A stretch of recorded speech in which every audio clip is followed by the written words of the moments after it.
everyone is open to having their camera on, it would be more of a personal interaction. So thank you. We will go ahead. So I'll go ahead and start.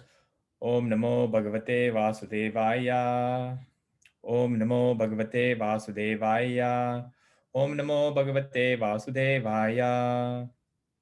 So today we're reading from Srimad Bhagavatam, Canto 7, Chapter 6, verse 24. And so I'm going to just share it for everybody to see. So everyone should be able to see my screen. So I'll go ahead and recite the word. Tasmat sarveshu bhuteshu dayam kurutas sauridam bhavam asuram unmuchya yaya tushyati atoksaja. So the translation, therefore, my dear young friends, born of demons, please act in such a way that the Supreme Personality, that the Supreme Lord, who is beyond the conception of material knowledge, will be satisfied. Give up your demoniac nature and act without enmity or duality. Show mercy to all living entities by enlightening them in devotional service, thus becoming their well-wishers. Purport by His Divine Grace, A.C. Bhaktivedanta Swami Srila Prabhupada. The Lord says in Bhagavad Gita, Bhaktya mam abhijananti yavanyas jasmi tattvata. One can understand the Supreme Personality as He is only by devotional service. Prahlada Maharaj ultimately instructs his class friends, the sons of the demons, to accept the process of devotional service by preaching the science of Krishna consciousness to everyone. Preaching is the best service to the Lord. The Lord will immediately be extremely satisfied with one who engages in the service of preaching Krishna consciousness. This is confirmed by the Lord Himself in Bhagavad Gita 1869. Nacha tasman munesh yeshu kaschin me priya krit maha. There's no servant in the world more dear to me than he, nor will there ever be one more dear. If one sincerely tries his best to spread Krishna consciousness by preaching the glories of the Lord and His supremacy, even if he is imperfectly educated, he becomes the dearmost servant of the Supreme Personality of Godhead. This is bhakti. As one performs the service of humanity without discrimination between friends and enemies, the Lord becomes satisfied, and this mission of one's life is fulfilled. Sri Chaitanya Mahaprabhu therefore advised everyone to become Guru devotee and preach Krishna consciousness. Yara deka taraka Krishna upadesha amara jnana khana kuruhana desh. This is the easiest way to realize the Supreme Personality of Godhead. By such preaching, the preacher becomes satisfied, and those whom he preaches are also satisfied. This is the process of bringing peace and tranquility to the entire world. Om Gyan Timirandasya Gyananjana Shalakaya Chaksur Unmilitam Yena Tasmai Shri Guruve Namaha Shri Chaitanya Manobistam Stapitam Yena Bhutale Svayam Rupakaramayam Dadanti Svapadantikam Vandeham Shri Guru Shri Ura Parabakamalam Shri Gurun Vaishnavam Shah Shri Rupam Sagrajatam Sahagana Rugnat Anvitam Tam Sajivam Sadvaitam Sa Adutam Parijana Sahitam Krishna Chaitanya Devam Shri Radha Krishna Padan Sahagana Lalita Shri Vishak Anvitam Sha. He Krishna Kuruna Sindhu Dina Bandhu Jagapate Kopesha Gopika Kanta Radha Kanta Namostute Tapta Kanchana Gaurangi Radhe Vrindaneshwari Prishabhanu Sute Devi Pranamami Hari Priye Vanchakalpatarubhyascha Kripasunda Evacha Patitanam Pavanebhyo Vaishnavebhyo Namo Namaha. Jai Shri Krishna Chaitanya Prabhu Nityananda Shri Advaita Gadadhar Shrivas Adi Gaur Bhakta Vrinda. Hare Krishna Krishna Krishna Hare Hare Hare Rama Rama Rama Hare Hare. So thank you everyone for joining us in our first class that we will be, I consider this preparing for Lord Nrsingadev's appearance. And so we're very fortunate to be able to read Srimad Bhagavatam and prepare ourselves for the Lord's appearance. And I just want to say that it's a great honor to be with everyone, and thanking the organizers of ISKCON Toronto for giving me this opportunity. And just before we get started, we really want to seek all those who have attended their blessings, so we can speak something that is pleasing to our parampara and for everyone's benefit. So thank you again for this opportunity. So we're reading where we are right now in the Bhagavatam. I just want to provide a little bit of context as the week begins. So if we look at the seventh canto of the Bhagavatam, it's very much, if we look at how the Bhagavatam is broken down, it's very much broken down into sections. And in this seventh chapter, we can see that the way this Bhagavatam is broken down is that the teachings of Prahlada Maharaj, which are very well known, they start in chapter 5 of the seventh canto, and they go chapter 5, 6, and 7. So I'll be giving a little bit of an overview of what this section of the Bhagavatam is like, and then we'll try to take some lessons out from this section. So I'll actually stop the screen share. Yeah. For those of you who probably know, in the 9 processes of devotional service, which process of devotional service of the 9 is Prahlad our guru, our leader, in which process of devotional service? Anyone can unmic and answer. So we have 9 processes of devotional service, and Prahlada Maharaj, he's very much known as a representative of one of these, all of them, but one in particular that we can learn from. Vishnu Smaranam. Yes, Prabhu. Very good. Thank you. So we know that Prahlada Maharaj, this Vishnu Smaranam, this remembrance of Krishna was so strong despite all of the challenges that he went through from his father, Hiranyakashipu, right? And if we remember who Hiranyakashipu is, right? If for those of you that don't know, Hiranyakashipu has a very specific meaning, right? So Hiranya means gold, and Kashipu means sex life. So Hiranyakashipu means literally one who's attached to wealth and sense pleasure, specifically through sex life. So this is in fact what his name means, right? And we can see that, if we look at the world outside, even, for me, I find it so surprising that we're in this pandemic and still people are just waiting to get back to their sense enjoyment, right? And so like for devotees, we all understand that, Krishna is in control of everything. And we see that the material energy, it's being extremely hard on all living entities right now, right? No, not even one person is spared. But I really feel that it's really because of this Hiranyakashipu mentality that's driving this world, right? And I really think that Krishna is trying to make us all stop.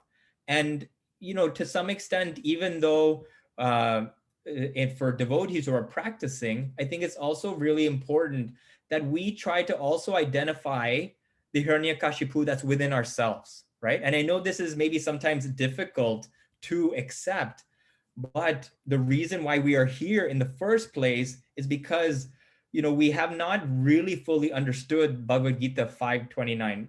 Bhoktaram yagatapasam sarva loka maheshvam sarva surdam bhutanam gyatva mam ratim richati.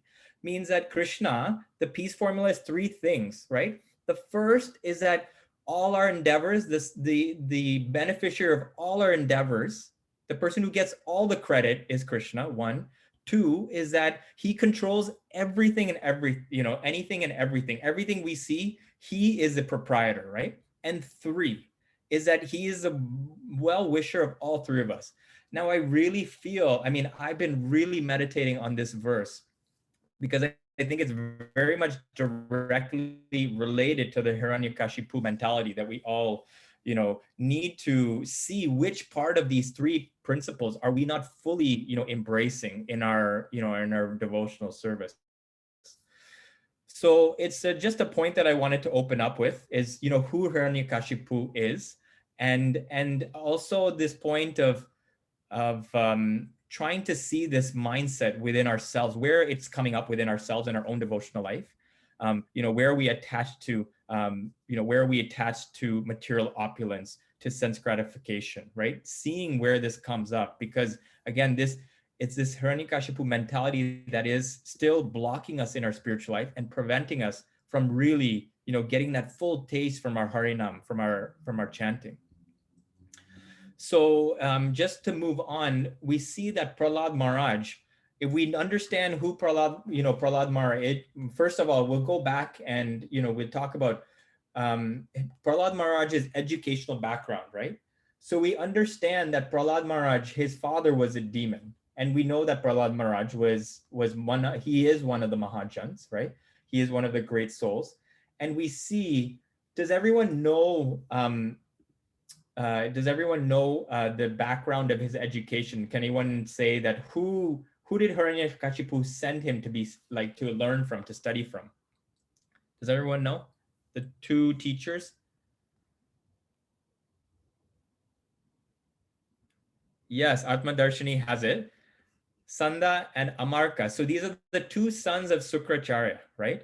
And so basically, Hiranyakashipu wanted them to be very learned in material knowledge. And these two were the best teachers, right? I mean, you can imagine if you are the son of the person who rules all the lands, you're going to get the best education, right?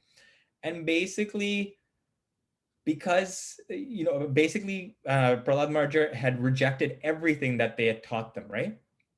And he had acknowledged that the knowledge that they were giving is basically this can describe the knowledge that Sukracharya's son was giving, is that this mindset of this is mine, and whatever the enemy has in front of me, that also should belong to me, right? This mindset is what these two sons of Sukracharya were propagating, right?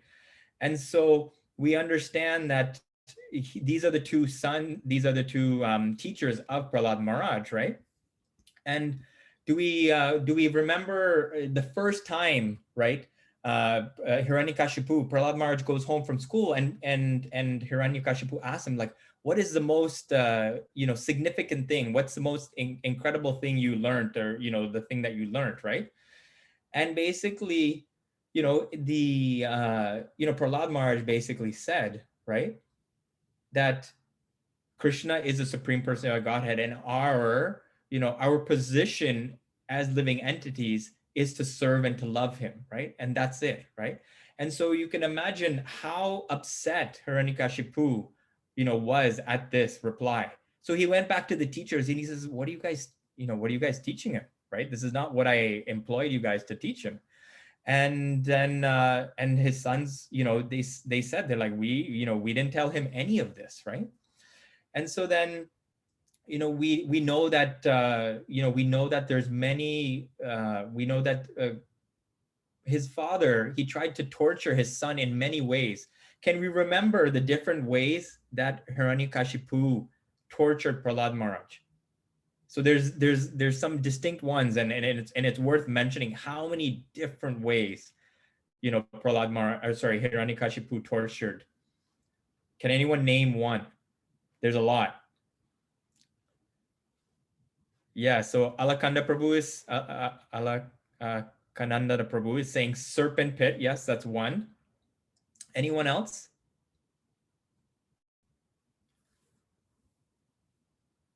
I'm gonna mention all of them, but please, everyone, sorry. I mean, I don't mind if people say it. You don't have to write it in the chat. You can speak, please. Right. So put him under the elephant's foot. Yep. So he was put under, beneath elephants, right? He was put under fire, right? He was put into the snake pit, right? So the other off the hill. Right. So he was also thrown off the cliff. He was hurled from a hilltop. Yeah, and Holika, his sister, sat in the fire with him in his lap, in her lap. Right? Yep. So the anyone else have the other ones?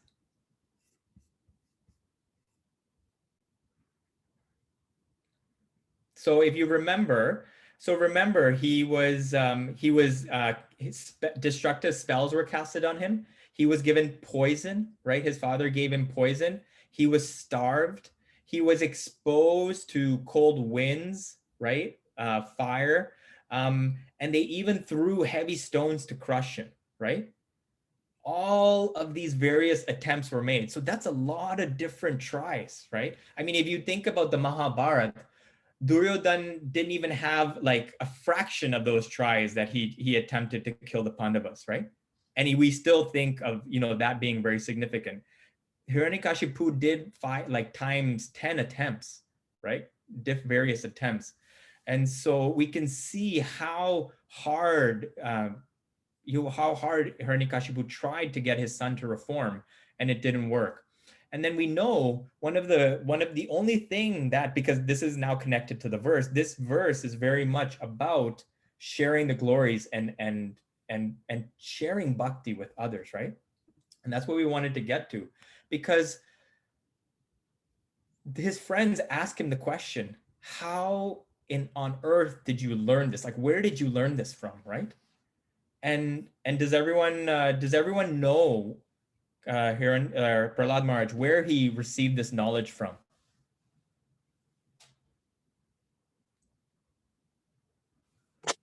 Narada Muni. Yes.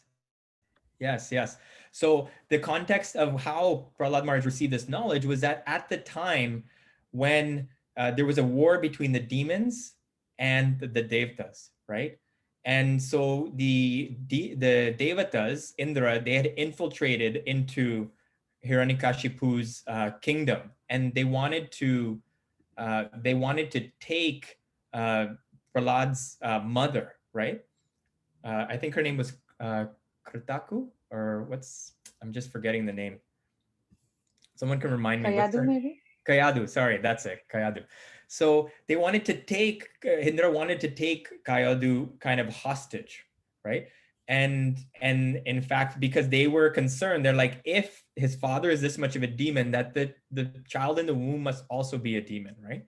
And so that is when Narada Muni appears. And he says, in fact, he's like, do not do this, because the person that is in this womb is a Mahajan, a great devotee of the Lord, right? And so when Indra heard this, all of the Devatas, they backed off, and Narada Muni personally took Kayadu to his ashram, right? And what's so to me, because I deal with children all the time, what's so powerful about this experience is that we see the power of how someone can be shaped even before they're born, right?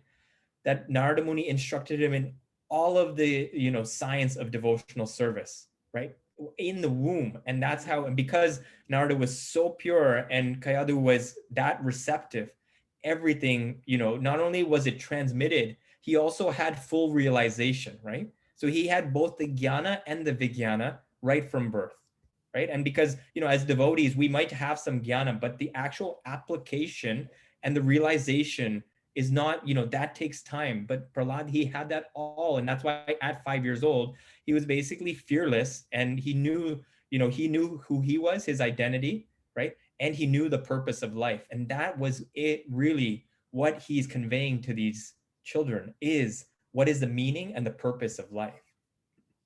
So this is what he's conveying, this is what he's conveying to them.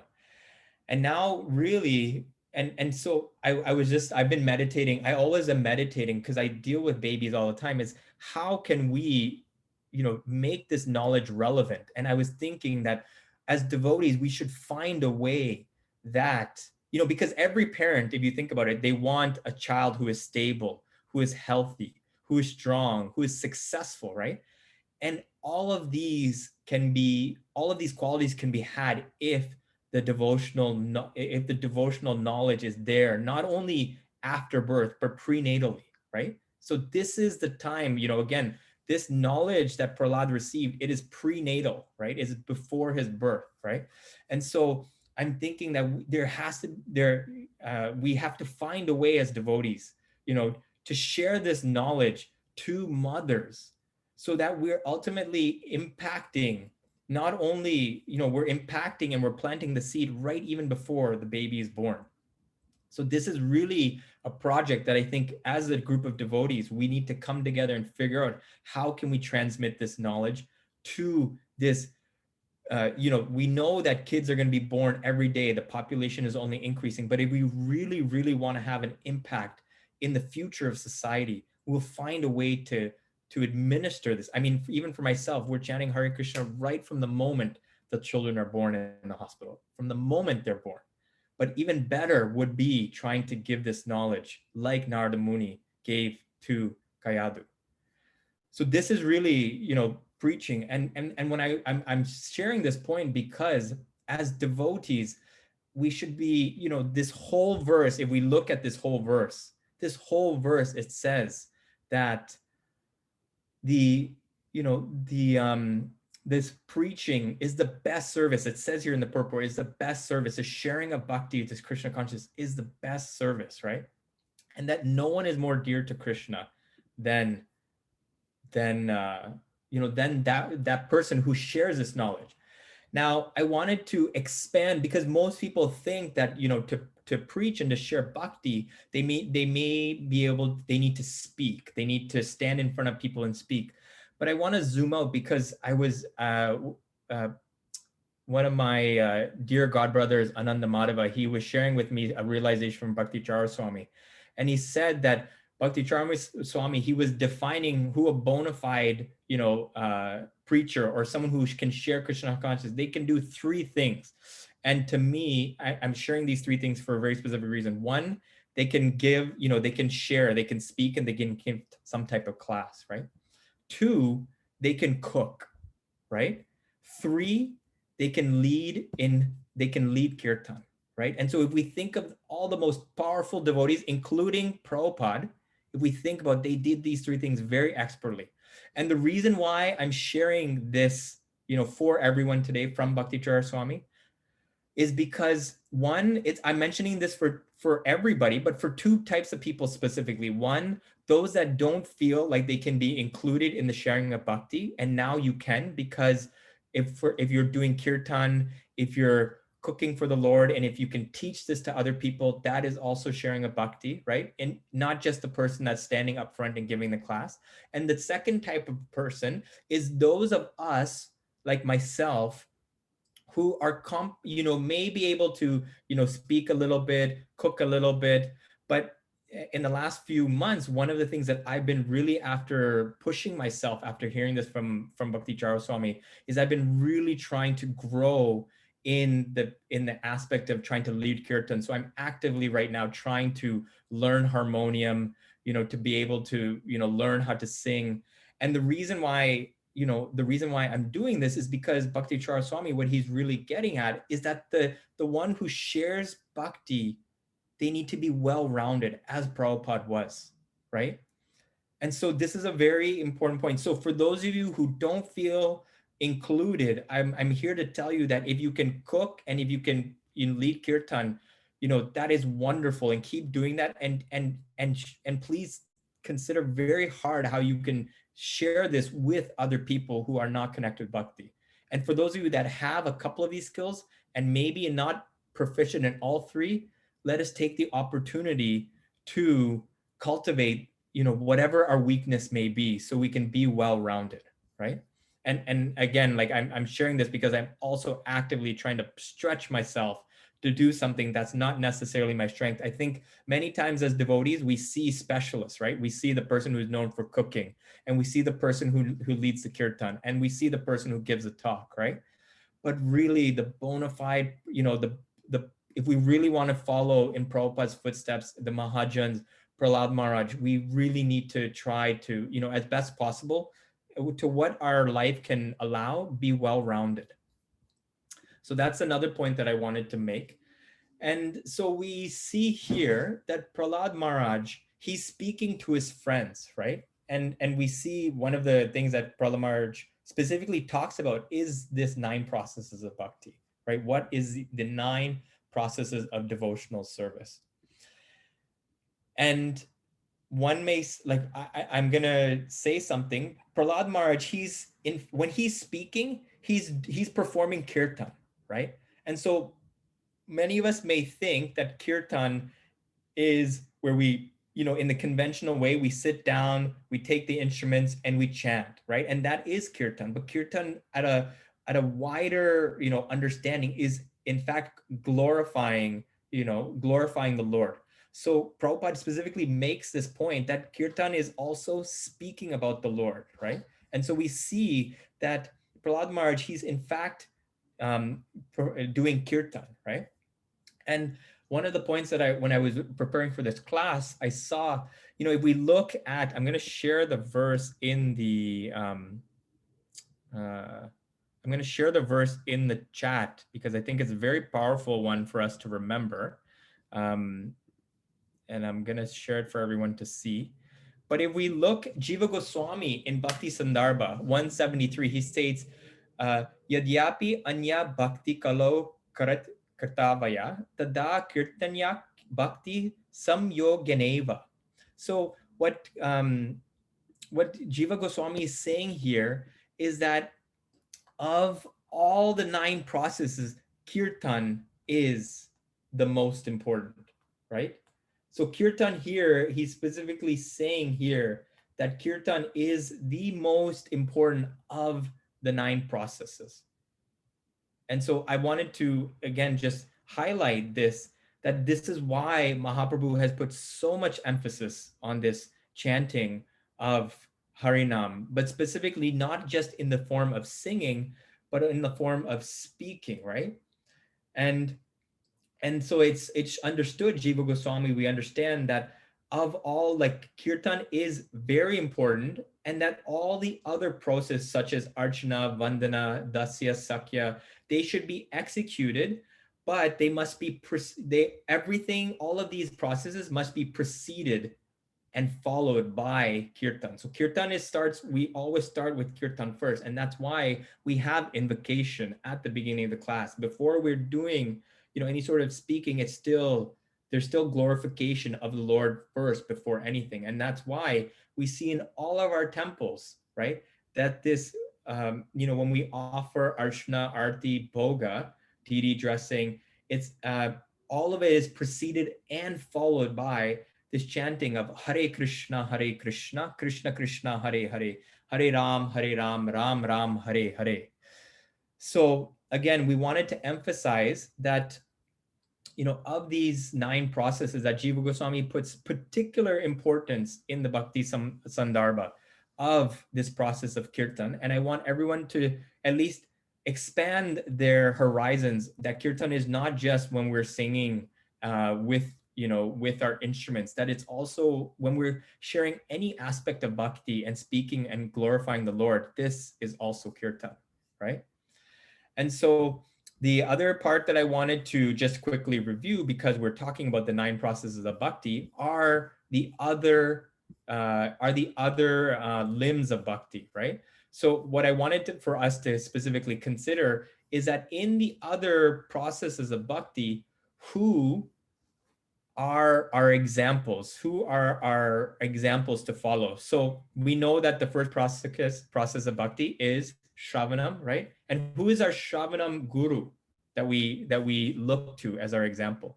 Please, anybody.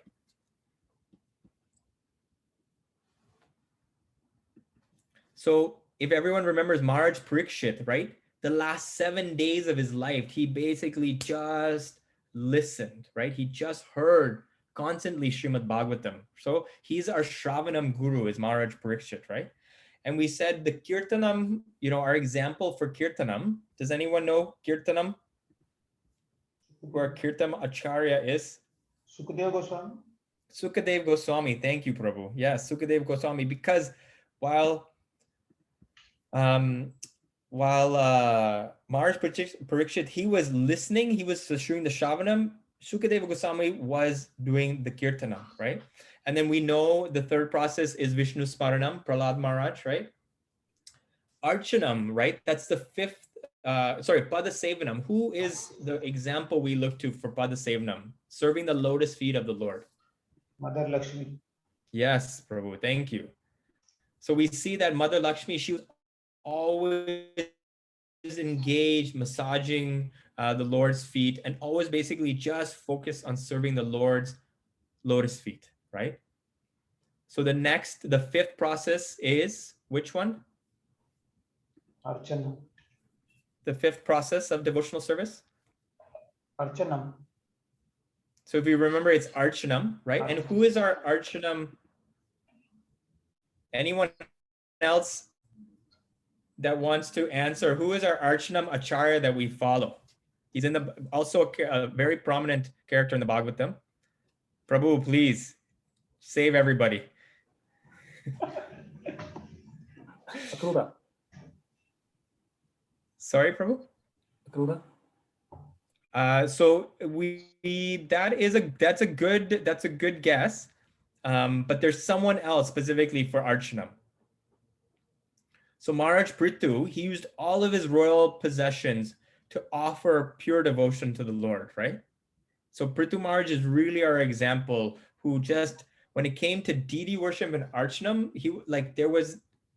and no one came close to his level of Archanam. And that's how he, developed his love of God, was through the Archanam process. The next process is Vandanam, right? So and this one is maybe people know or don't know, but our Vandanam Guru, does anyone want to take a guess for who our Vandanam Guru is? Akrura, yes. Yes, thank you, Tushar.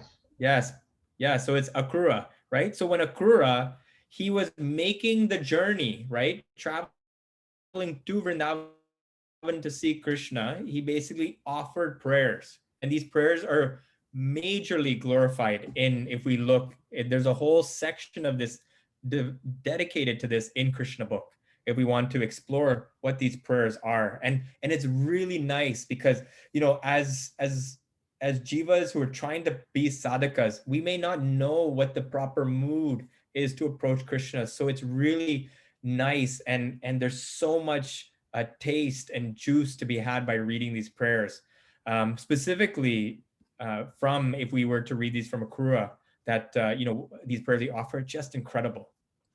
And then the seventh process of bhakti is dasyam, right? So dasyam, this one is quite easy. Everyone knows who is the greatest das of the Lord. Hanuman. Yes, Prabhu, thank you. So Hanuman, right? And Hanuman, he used everything in the Lord. He used his strength for serving the Lord. He even, we even see that Hanuman is an example of where anger also can be used in the Lord's service, right?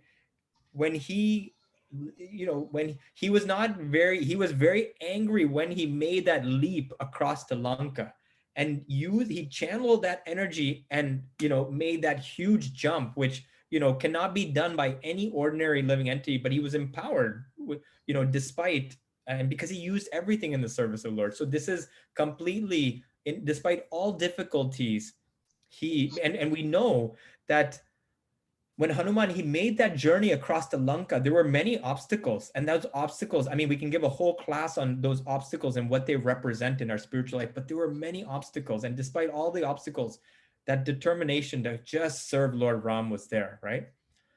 And so Hanuman, please let us remember that, the greatest servant. Now, the eighth process is Sakyam, right? So who was our, we know that, who is that example of Sakyam? Arjuna, yes. So, Uddhava is also there, but Arjuna is our guru, that example, right? And we see, and Krishna specifically says, right? Bhakto semiskasi rahasyam, because you are my devotee and my friend, this is why you can understand this rahasyam, this transcendental secret knowledge, right? So this friendship is really important. And then the last one is Atma Nivedanam, complete surrender, right? And now we know that there are many devotees. Obviously, we're all trying to be in that complete surrender, but one devotee in particular, again, who really exemplified it. Yes, Tushar Prabhu. Yes. Bali Maharaj, right? When he had nothing else, Krishna took, when Bali Maharaj, and when everything was taken from him in the first 2 steps, when the Lord asked him, he says, I still have one more step. What else do you have to offer? He says, just put it on my head, right? So that's complete, right? Complete surrender. So it's nice to be able to, I'm just reviewing the 9 processes of bhakti, so we can remember them for ourselves, that, there's many ways. And then 2, also because we can also see who our examples are. I think it's nice to be able to meditate on all the great souls who really represent and very much cultivated, right? And so we also know that Ambrish Maharaj was a great devotee. He actually attained the Krishna Prema by, in fact, he did all 9 processes of bhakti, right? We know that he performed all 9 processes and kind of showed proficiency in each of the 9, right? And so one of the things to remember with these, limbs of devotional service is that the first 7, right? These basically the first 7 processes, these are ones that should be, that should be pursued basically right away, right? Meaning, like, we can pursue those immediately in our life, but in fact, these are the first 7 are immediately given. The last 2, Sakyam and Atmanivedanam, they are in fact developed later, right? They're in fact developed, right? So this is in fact, the first 7 are under Vidhi Marg, right? And the last 2 are under Raga Marg. So Raga Marg specifically is in the category of when devotional service has already been strongly situated and developed, right? So we first go through the Vidhi Marg, through this first 7 processes, then we looked to, perfect, the perfection of our devotional service is achieved in the last 2 processes, right? And that's why it's 8 and 9, Sakyam and Atmanivedanam. There's a reason why there's a specific order to these as well. So so those are just those few points. Now, just to finish off, we want to just really take the opportunity for us to just meditate on how are we developing taste in our spiritual life, because really this, we should see what Prahlada Maharaj is doing, this sharing of bhakti, the sharing of Krishna consciousness. It's ultimately simply, when we're speaking, it's an overflow of the happiness and the joy we are having in our own spiritual life. That's all speaking is, right? In fact, the people who are some of the most powerful people who are transforming other people's lives, that's why the sadhus, they spoke very little. Because they were experiencing so much, but when they spoke, there was so much potency. And that potency was because they were experiencing so much, right? And so we have to understand that this taste in our spiritual life, this is in fact a gift that's given by Krishna, right? It's not something in our material conception of experience, even of education, but also experience, is that I can see it, I can reach it, and I can grab it. If I want it, I can take it. But spiritual life is a descending process, which means it has to be something that comes to us, right? And so we have to first acknowledge that this taste in our spiritual life is something that's a gift from Krishna, right? And that this taste increases as we become more purified, right? This purification requires 2 very important things. The Bhagavad Gita states in the 6th chapter, it requires faith and it requires determination, right? To stay on the path, because we need this steady, this steady practice, right?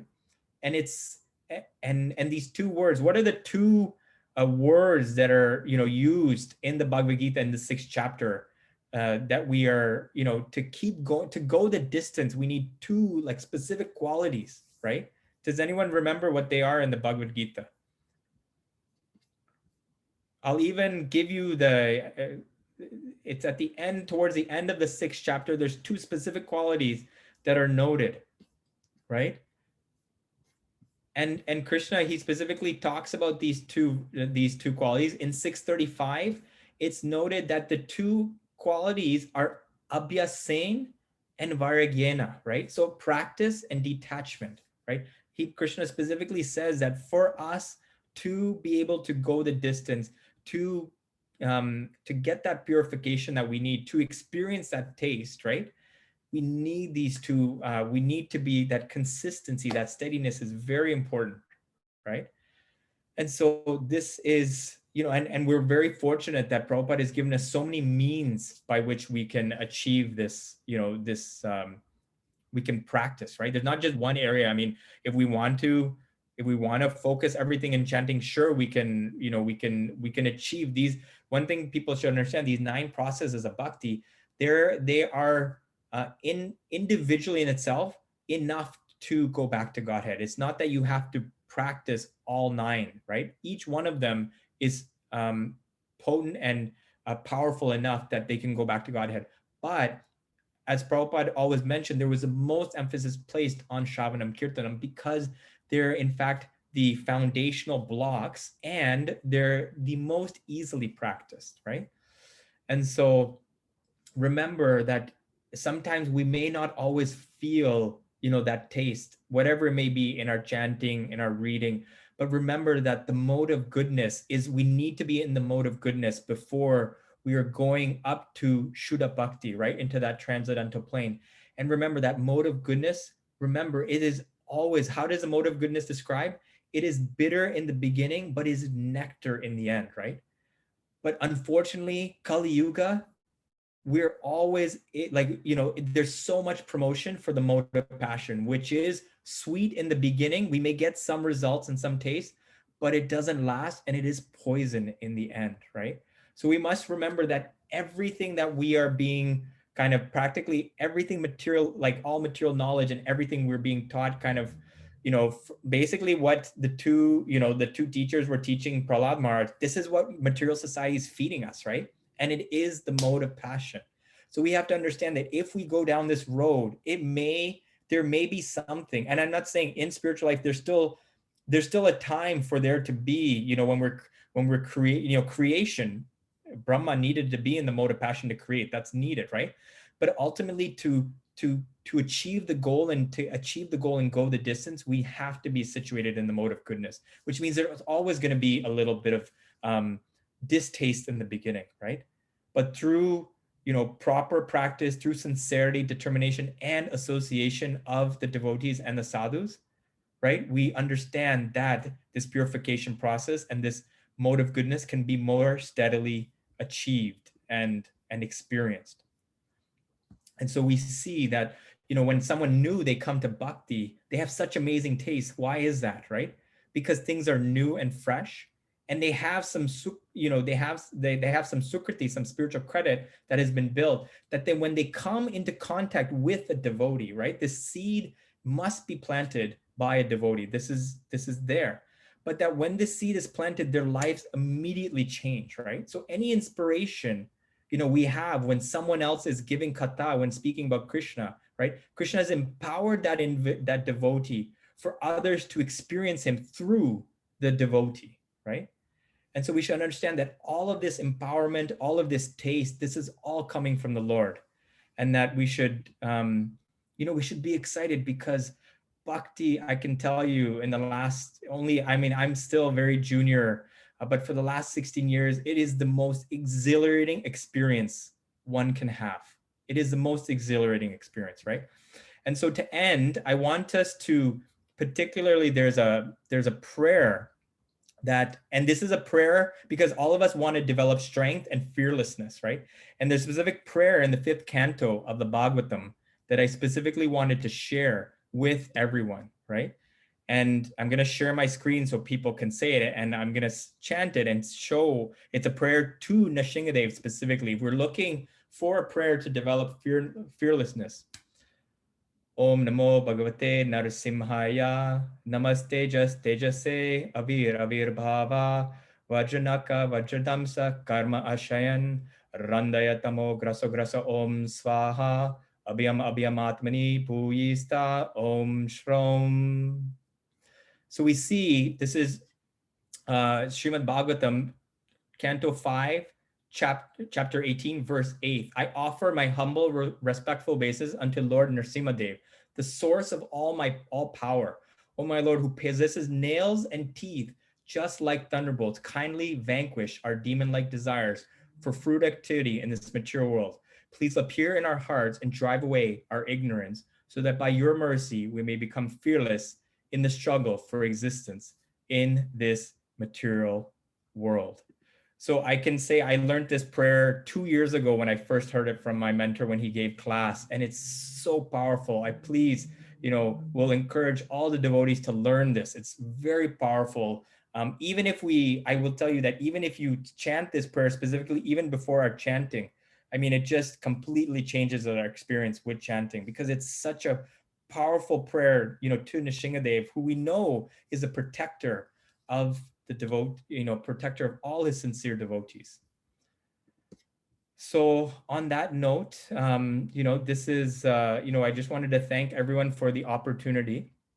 And, my just humble request for everyone is that we can please just, tax our mind about how, going back to those first three, we talked about what, someone who shares bhakti, they look like. They can speak, they can cook, they can lead kirtan. And I want us to all, just tax our mind about how we can reach out to someone who's not connected, and, give this Krishna consciousness, which is, vidya vadu jivanam. It says in the first verse of the Shikshashtakam, it's the life of all transcendental knowledge. It's the juice and the life of all transcendental knowledge.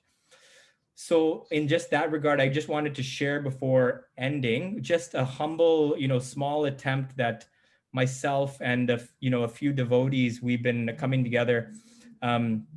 So this is hopefully, sorry. So I'm going to just stop. So just to, because we've been really trying to see how we can increase, the sharing of bhakti and Krishna consciousness during this time of COVID. And this has been going on. I mean, the idea started a year ago, but we've made some progress. But I wanted to show everyone that, we can see, hopefully everyone sees this Bhakti Yoga Club Canada. Is that what everyone sees? Yes, we can see, Prabhu. Okay.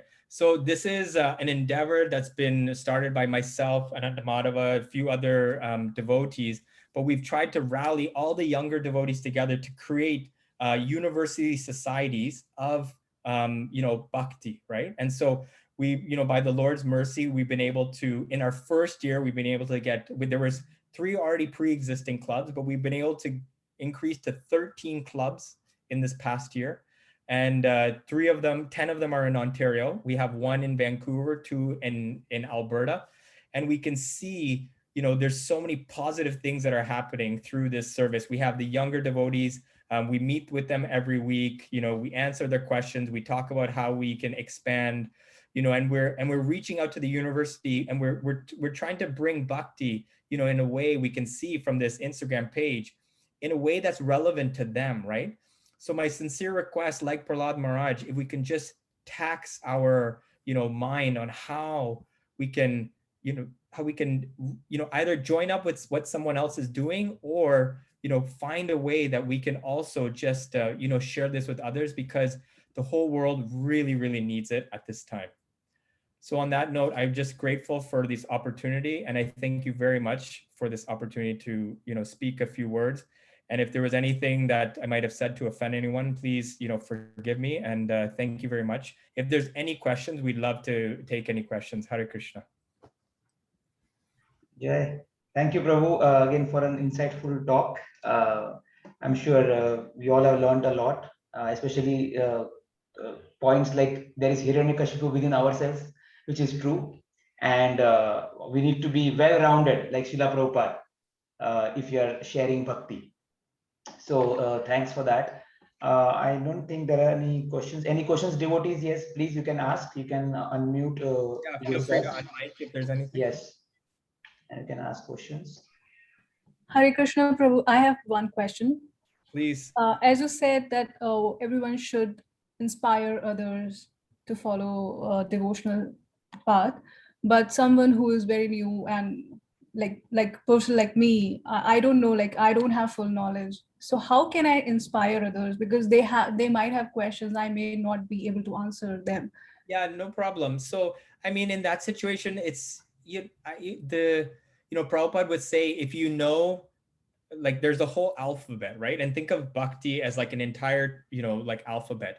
I mean, me personally, I only know ABC, right? So that's what I'm telling people is ABC. Whatever you know, just share that. And if you don't know, then you just take people, and it's also a service to connect them to those that may be able to help them, right? So whatever small amount we know, there is an opportunity for everyone. And again, this is the reason why I shared that, I want us to, it's not always knowledge and speaking, right? So much of what we share of the practice of bhakti is the way we behave, right? We may have knowledge, but if we do not behave properly and have good character, this is the foremost, because ultimately people, when they take the knowledge, they want to see the people who are practicing, how are they behaving, right? So if we just, even as a first opportunity, treat people with kindness, right? Are open-minded, not judgmental, right? If we are, if we offer some prasad, right? These are just simple things, human qualities, that we open up their heart to receive this knowledge. When, if it may not be us, we shouldn't be always attached to us being the answer to everybody, right? Many times there will be people that we run into, and we just don't have the answers they need. So our service then is to connect them to who can. But there's no matter how big or small, I'm just appreciating that you're asking this question, because at least there's some desire, because everything starts with desire. We just have to have that desire to be able to want to give this to somebody else. And I guarantee Krishna will create that way. But we have to do our part in really taxing our mind on what is what is our capacity, what can we do, and to really try to execute it in the best way we can. I mean, we should be reading, we should be doing sadhana, because that's kind of the internal work that we need, for, the external to manifest. But if we're starting, if we want to start with somewhere, just start with ourselves. That's the best place to start. And a very simple way, even if we don't have any knowledge, offer good character and offer good behavior. That is the strongest sharing of bhakti one can do, and it's definitely underrated. Thank you, Prabhu. Thank you.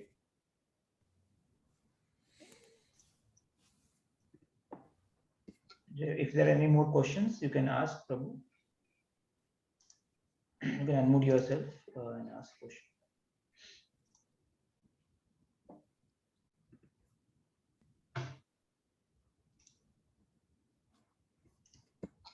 So I think that's okay. Again, thank you, Prabhu, for today's session. We are very grateful to you for your time, and I believe we have. Thank you for the opportunity, Prabhu. I really appreciate it. We And I'm just putting that prayer from that Nishingadev prayer, Srimad Bhagavatam 5.18.8, for anyone who wants to look it up. Is particularly powerful, and I just encourage everyone to read that, at some other point this week as we're preparing for Nishingadev's appearance. Yeah. So a couple of quick announcements for all our viewers. We will continue with our Srimad Bhagavatam class tomorrow, same time, 7 p.m. and the same link. So tomorrow we have Kamalakanta Acharya Das and his wife Premarani Mataji. So please do join us and let us all grow spiritually. And in addition, one more announcement, we have special Srimad Bhagavatam sets offered to the altar of Shirachara Gopinath. So if anyone is interested in getting a set, you can send us a message right now on the chat and we shall be happy to serve you. So I shall keep the window open for some time. If somebody wants to connect, discuss, or connect with us and try and get the set. And otherwise, it's the end of the program. So again, thank you all for joining us, and we look forward to see you tomorrow at 7 p.m. Thank you. Srila Prabhupada ki jai. Hare Krishna. Hare Krishna. Hare Krishna. Srimad Bhagavatam ki jai. Jai.